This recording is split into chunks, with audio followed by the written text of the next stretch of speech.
Please tell me I'm not the only one that gets a kick out of rearranging his stash when new models show up.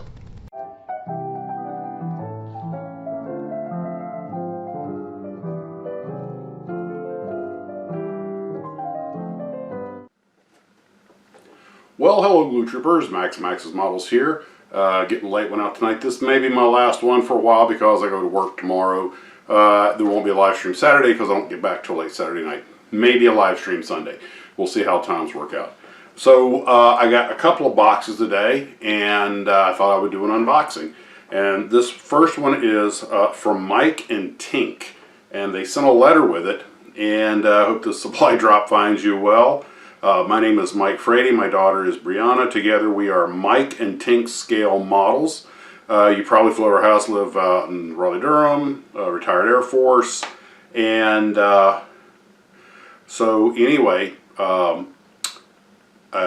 he goes on to mention here a couple of corrections here. We sent you an assortment of styrene joy to help increase your to-do list. Aha! We hope you enjoy the kits, and I'm sure I will. I pass them on to you as a gift of appreciation for your dedication and loyalty to the hobby. Look forward to watching your comments and participants on the live streams. As you can tell, I have no life. Welcome to being a Gloo Trooper. So enjoy these kits, the book, and measuring cup for your cough medicine. Check out our Facebook page, Mike and Tink's Scale Models. Spruely yours, Mike and Tink. P.S. on back, a couple of these kits have been around the world with me, so now they sure reside with you, sir. Well, thank you. Mike and Tink, let's take a look at what we got here.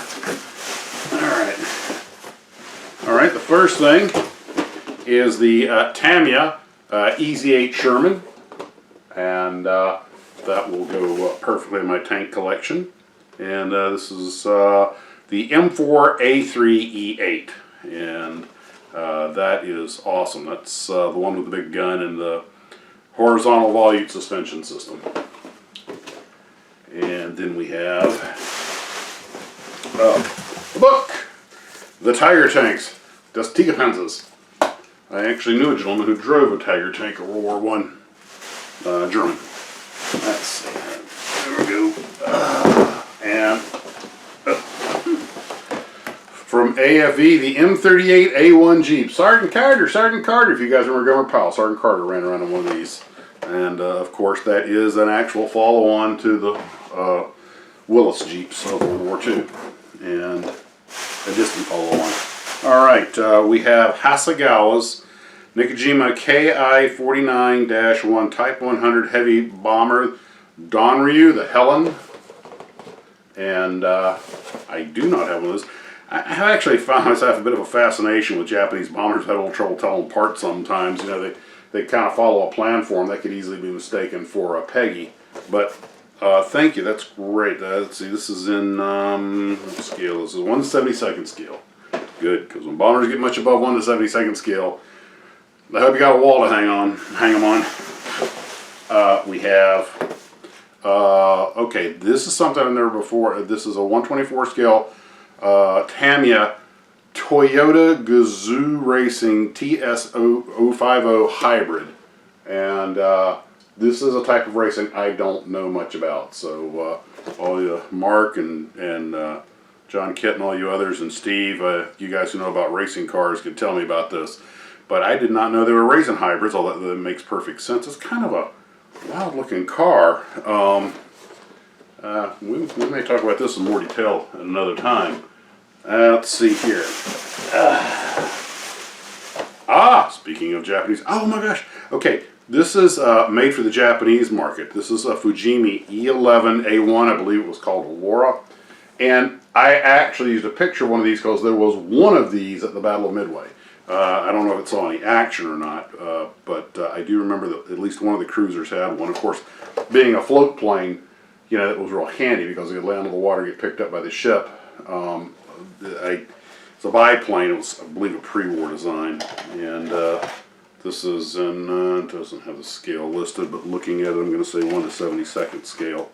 Everything's still in plastic. Fujimi makes great kits. This is all in Japanese. This is a real honest to God for the Japanese market, Japanese kit. but if this is like some of the other Fujimis I built, they have an almost ludicrous amount of detail. Makes them a little on the tricky side to build, as some people say fiddly, a lot of little fiddly parts. But you have to admire the attention to detail. Okay, here we have from Ace Hottie Kit, 1/72 scale McDonnell Douglas A4EF Skyhawk, and one of Ed Heinemann's genius designs. I built a Skyhawk since I was a kid. Okay, this looks, decals look like they might still be usable. I don't know, it's a little old. But the kit looks crisp and clean. Get it out here without flipping any parts on the ground. And well, it looks good. Looks good.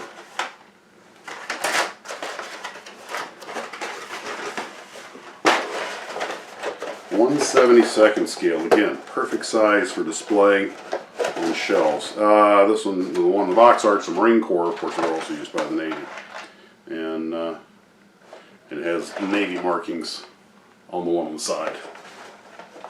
I don't know if I built an Ace kit or not.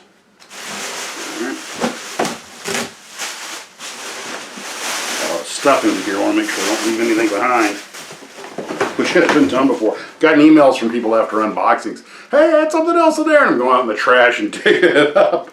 Okay, talk about big models. Okay, this is 1/144 scale. B-52, the Buffosaurus Rex, the big ugly fat fellow, by Minicraft Models, and decals might be usable. Yeah, that's a good scale if you're going to get a B-52. There's your tailplane. This tailplane's bigger than the wings on the airplane I learned to fly in. Everything's still in the plastic. Looks good. Got that Southeast Asia paint scheme going on it. I've never really done one of those Southeast Asia schemes quite right. I've done several of them, but every time I look at them, just something's a little off on them. So I believe there's 2 greens and a brown or beige. So, and then you got the white underbelly. But see if I can do this one right. This one's loaded up with some serious ordnance on there too. You know, the big question: can a Buff carry more on the inside or the outside? What I do know is the world's greatest bomb truck, and I believe, yes, that is. What? Nope. He did mention something for measuring cough medicine, and here we go. I believe that's North Carolina State Wolves, and it, of course, is a shot glass. I guarantee you that will get some use. Thank you, sir. I'm going to put that. Actually, I'm going to put that. Where can I put that where I won't break it? Let's put it up here. Ha! I broke a model helicopter today, which I just got done fixing. You know how the old joke about, you know, one move causes 3 breaks? This balsa wood airplane I had up here, I was going to slide one little thing under it. Pushed it, the tail fell off the little box. It's propped up on that, knocked 3 things over and broke the tail rotor off the helicopter, which I just glued back on. And it's a butt joint repair, so they're very strong. All right, well, again, guys, Mike and Tink, I appreciate that. That's just awesome. Let me put all this right here, where there's no chance it will fall off that curved surface on the floor. And, well, guys, I'll put the letter with it. Thank you very much. I'm sure I'll have great pleasure building that, and all of those. And the only question is which one's first. Now, on to our next unboxing. And this is from our good friend John Markle, who sent us the lighting kit for the Star Trek Enterprise NX-01, and today he sent us the NX-01, which goes with that lighting kit, so make sure to keep those two together. And he sent us a decal set to go with it. So I have no excuses for not doing an awesome job on that model. And just want to check, make sure nothing else. This is interesting. It came in a box that had another box, but this box, it turns out, is just a spacer box. There's nothing in it. But it's such a pretty box. I hate to throw it away. It might come in handy for something. So throw that over there. And yes, that was everything.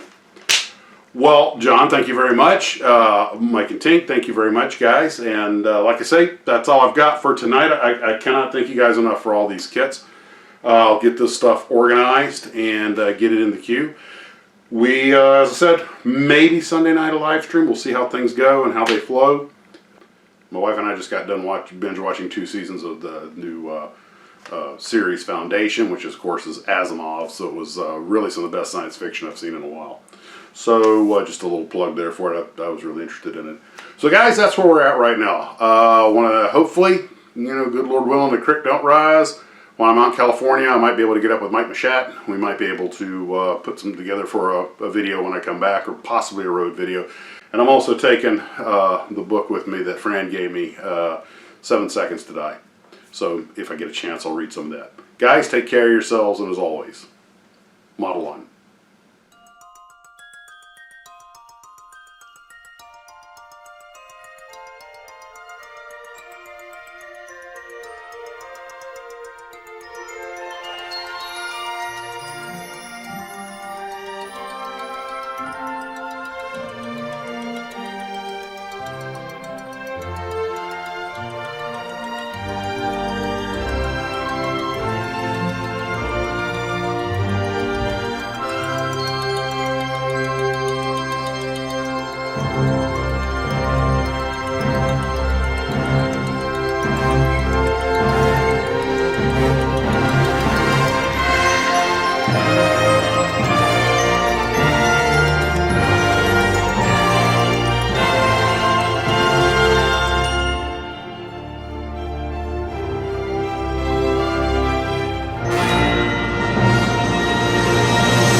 Spruly yours. A truly yours, Spruly. I got it. Okay. That one didn't cat passing.